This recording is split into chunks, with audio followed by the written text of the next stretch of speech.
Owens. She is an independent consultant and executive manager with Passion Parties. Now wait, before you stop watching, you've got to get to meet this woman. I was so impressed when I met you because you were so different than the stereotype of what I had in my mind. When you said you were in Passion Parties, I thought, oh, I know what that's about.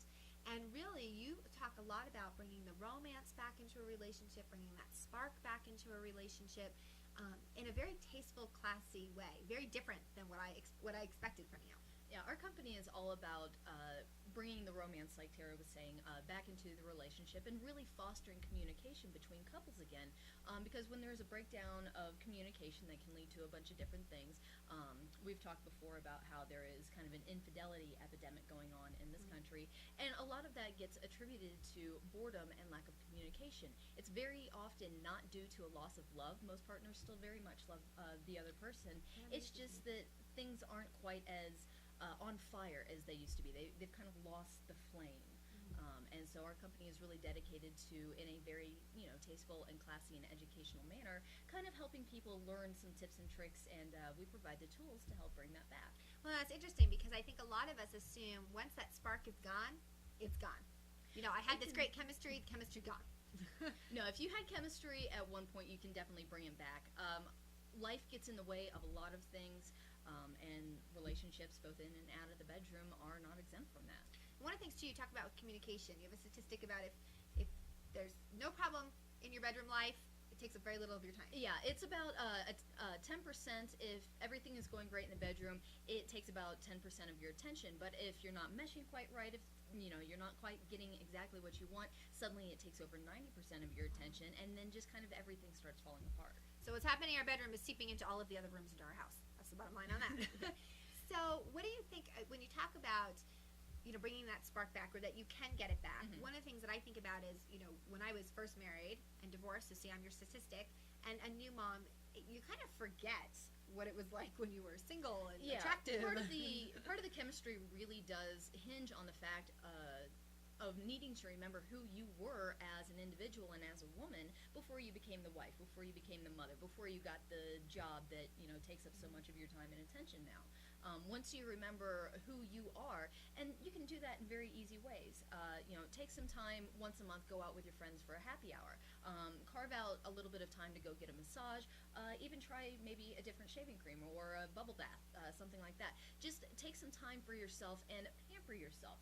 Really get that self-confidence back that you are still, a very attractive person. And kind of reconnecting with that sexuality that maybe we get lost in all the day-to-day. Yeah, it tends to fall by the wayside pretty quickly. So what else? What are some other tips? If I'm a woman who's watching and I'm thinking, oh, the spark is just gone in my marriage, I love my spouse, or vice versa. I'm a guy, I love my wife. It's not exciting anymore. What are some things that I need to be doing? Communication is a really big one. Figure out how to recommunicate again. That could be as easy as attending one of my parties and going home and saying, honey, look, this is what I learned tonight. What do you think about it? Just getting that conversation started. Also, you can go through and... one of the things that you talked about that I liked is with your catalogs, because we talk a lot about communication. We all know we need to communicate with our partner. And I think there's a lot of us who are kind of intimidated. How do I broach that subject? People, it's such a personal thing. You don't want to insult anybody. You don't want to say, honey, this isn't working. How do I do that? And so one of the things I like is that you show couples really easy ways, whether it's through, items or just how to communicate, but how to kind of broach what might be a really uncomfortable topic to say to your partner. Because you were saying earlier, and I like this, that tonight this was great. That doesn't mean it wasn't great. It just means tonight I don't like that. We women are such amazing multitaskers, and it works fantastic in every area of our life except for in the bedroom, because we change our mind on a lot of different things. We have so many things running through our mind, like you were just saying, what worked one night may not necessarily work the other. It's not that you don't like it anymore. It's just that you want something a little different that night. And so feeling comfortable being able to say that. Yeah, being comfortable with yourself, with your partner, is absolutely paramount. Any last tips for us, what we should be doing with our partner before we leave? Just don't be afraid to talk to them. They may want something a little different. You may want something a little different as well. And there is absolutely no harm, despite what some outdated psychology and pop culture tends to tell us. There's absolutely nothing wrong with asking, or even telling in some cases. And I bet most guys are probably out there going, yes, that's true. We just want to know. Yeah, we want guys to are know. not We will mind do whatever we readers. want. And we do. We assume they should read our mind. And if they don't know how to fill our needs, then obviously there's something wrong in our relationship. And that's really not true. No, it's just there becomes a barrier that needs to be surmounted, and it's very, very easy to do.